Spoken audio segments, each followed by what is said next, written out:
welcome to the Tech F1 show. This is episode 3 and we're looking at the Valencia Grand Prix. I think firstly we should have a look at Red Bull, because even though they had the alternator failure that obviously resulted in Sebastian's untimely exit of the Valencian Grand Prix, they still had a massive advantage over the other teams in terms of performance. The new package that they brought to Valencia has increased the rear end downforce, not only to the effect of gaining lap time but also the effect of degradation level.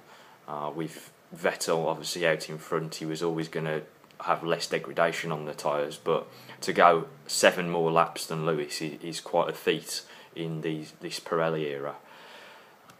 The new tunnel is made up of 2 sections. We've got the larger inlet and a smaller tunnel entrance at the rear of that inlet. The side pod ramp is still the same, but we've got now more of a McLaren style channel to channel the airflow from the downwash over into the rear floor section. Perhaps if we look at the picture here of the vortex generators on top of the side pods, again another McLaren style idea whereby the vortices that are generated off the rear of these vortex generators help to keep the downwash aimed at the exhaust plume. If we take a look at the floor picture, we can see the ducts that lead internally from the tunnels themselves to the rear of the car.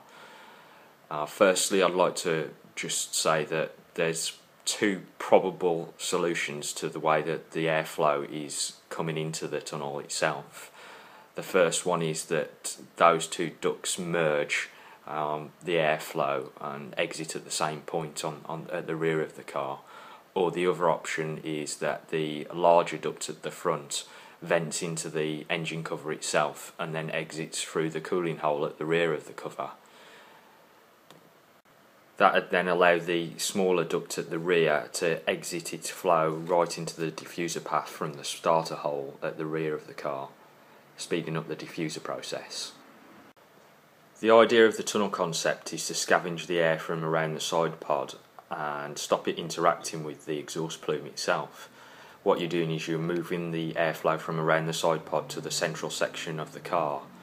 That means that it doesn't have to interact with the exhaust plume and slow that airflow down as it converges over the rear of the floor. What you're effectively doing then is you're creating 3 airflow patterns. You've got the diffuser flow, which is the airflow underneath the car. You've got the tunnel flow, which is merging from the side pod under the tunnel and through the central exit of the car. And then you've got the exhaust plume, which is basically being pushed using the downwash towards the rear floor and onwards to other elements of the car that have been designed there to help with additional downforce. Particular items are the rear strakes that you see on the floor.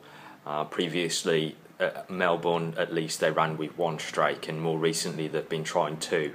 For Valencia, they've actually added a 3rd strake. As you can see in the floor picture from before, it was something that was added at the circuit itself, with a heat light actually being used to try and bond the strake to the floor. Lastly, probably one of the most important elements of this entire airflow pattern is the cowling that's being used around the drive shaft. The reason that Red Bull are using the cowling is to eliminate the drag element that's generated by the spinning of the drive shaft whilst it's in operation. Drive shaft can, when spinning, create downforce by use of the Magnus effect. However, what I'm thinking this year is that with the exhaust plume being exited in and around that particular area, it's moving the stagnation point towards the lower end of the drive shaft, which in turn is actually putting lift instead of downforce on the cars. Adrian obviously realised this at an early stage in the design development of the RB8 and decided to cowl the drive shaft to account for this. Using the drive shaft as the upper limit of the airflow pattern, we can establish that the strakes are there to direct the air inbound. The exhaust plume and the tunnel airflow all converge above the floor there just to help with the additional rear end downforce, pulling the airflow through the diffuser below and creating a net amount of additional downforce. Lastly, in regard to Red Bull, picking up on something that Darren Heath, a photographer within the F1 circles, has been mentioning, is the exhaust blown diffuser sound coming from the Red Bull. I'll play you a little clip here of the Red Bull that was taken by somebody in the stands at Valencia. In this particular clip, we can obviously hear that the Red Bull is definitely producing the more blown or exhaust blown diffuser sound that we're used to of last year. I don't believe it's actually a full blown effect like we were having last year, because those exotic maps have been banned by the FIA, and it would be very easy for the FIA to pick up on such exotic maps through the singular ECU that the teams have to run. In my opinion, we're actually seeing Red Bull use cylinder deactivation. What that actually is when you shut down particular cylinders within the engine. So effectively, instead of being a V8, you can make the engine a V6 or V4. The reason you would do that usually is to save fuel. It's something that the teams use as a tactic whilst behind a safety car, for example, because it helps to eliminate the usage of fuel. The reason that they may be using this during a race and into corners is for a method of traction. You will get a better drivability based on the amount of displacement that the engine uses. It also actually means that the driver can still actually be on throttle rather than being off throttle, which will still produce some of the exhaust gases that is really required to help drive the diffuser flow. I think at Valencia we only really saw a glimpse of what this package is actually capable of, with Vettel taking a 3 to 4 tenth gap out on Lewis in qualifying, but in the race it was even more drastic, with Sebastian pulling out a 4 second gap in 2 laps from the start of the race. I think this might be to do with the fact that they're able to run with less fuel based on the fuel consumption element regarding using cylinder deactivation. So in all, this whole package is something that Red Bull have been trying to tie together since we started the season at Melbourne, but it's taken until this point to get the tunnel system to work, which in turn obviously affects the rest of the package. Moving on to Ferrari, who were the eventual winners of the Valencia Grand Prix through Fernando Alonso. They took a small amount of upgrades in comparison to what we've been seeing them take recently to the Valencia Grand Prix. They tried a new front wing in front practice, which they didn't actually carry through for the race or qualifying, and they tried a new ejector hole on the side of the side pod at the rear end of the exhaust solution to try and reattach the flow, which was missing again from qualifying and the race. The two most obvious updates that they did run for the race and qualifying were the mirror stalks on Fernando's car, which combined the mirror housing itself or stalk and the little fins that we've seen underneath the mirrors. They combined the frontal fin with the stalk using the dimensional rule that's in place for that particular component. They also ran a new version of the airflow conditioner to the side of the side pod, which at the bottom of the element is actually split now into 2 sections. The top section, it remains the same with 2 elements, which is in contrast to pretty much everybody else in the field who are just using a singular side pod conditioner, whereas Ferrari have decided that they're going to utilise the 2 split elements to try and generate additional vortices off the back of the side pod flow conditioner.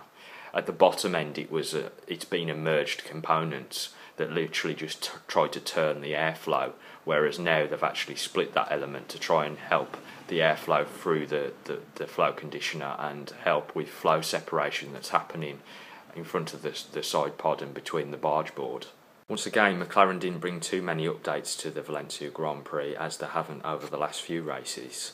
I believe that they've got a big upgrade package available for Silverstone, and they've really been concentrating more on setup over the last few races and understanding the new geometry of the rear of the suspension to understand what's going on at the front with the new higher nose. I'd imagine for McLaren this weekend would have been a bittersweet scenario in regard to pit stops, having recorded the fastest ever pit stop, but also letting Lewis down with the safety car stop when the front swivel jack failed.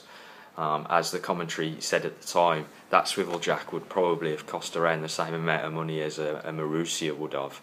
I don't quite believe that that's the case, but it would be an expensive component and something that McLaren really need to look into in regard to how it operates. Obviously they had the secondary one in place in case of the failure, but unfortunately it was set at the wrong height and so still further hampered that particular pit stop, allowing Alonso to jump Lewis within the pits, which effectively stopped Lewis from being the net winner of the race. Had they got that pit stop correctly, then Lewis would have been in free air in front of Fernando. Obviously you can't guarantee that Fernando wouldn't have been able to take Lewis at the later stages in the race when the degradation was at its highest levels, but as far as strategy is concerned, that particular pit stop really ruined Lewis's race. It looks like Caterham are going to make good on their proposal of getting into the midfield battle, with them actually being in the points at one stage during the Valencia Grand Prix. Vitali actually got overtaken by Schumacher and Webber towards the end of the race, otherwise he would have been in a points paying position. They did take an upgrade package to the Valencia Grand Prix with a new front wing, floor and diffuser, and it appears that they have a much larger, expansive upgrade package planned for Silverstone, which should see them reeling in the back end of the grid, or the back end of the midfield pack at least. I can't see them scoring points on a regular basis, but I do see them perhaps scoring at least a point this season based on their current performance. Mercedes continued to use the same front wing that they took to Montreal. That particular wing has now cascades on the outer element of the wing. The cascades are used by all the teams to generate more front end downforce, but obviously the net result is more drag. It would appear that Mercedes have decided that without EBD they need to balance the lack of rear end downforce with less front end downforce, and so they've abandoned the cascades from the front end of the Mercedes W03.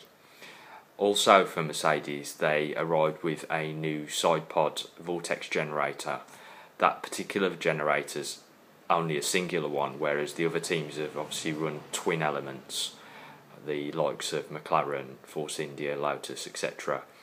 Those particular teams are using the vortex generator to push the airflow towards the exhaust solution, whereas I believe that Mercedes are using theirs to create an element or a barrier of airflow at the edge of the side pod itself to stop the airflow cascading over the side of the side pod. In order to utilise the downwash effect, they've also got the little fin underneath the wing mirror, very similar to the ones that we see on the Ferrari F2012.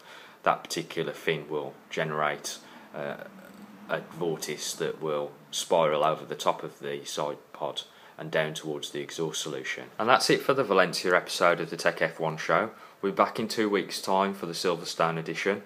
Unfortunately, this year is the first year in about 8 years I haven't managed to get to the Silverstone race. Funds just don't permit it this year. So unless there's somebody out there who's willing to front me the tickets or a paddock pass, I won't be able to enjoy the sounds going down at Silverstone, and we'll have to watch it from behind the screens as I have for the rest of this season. I'd just like to say that the supporting articles for this particular episode of the Tech F1 show can be found at finalsector.co.uk or over on my blog at summersf1.blogspot.com.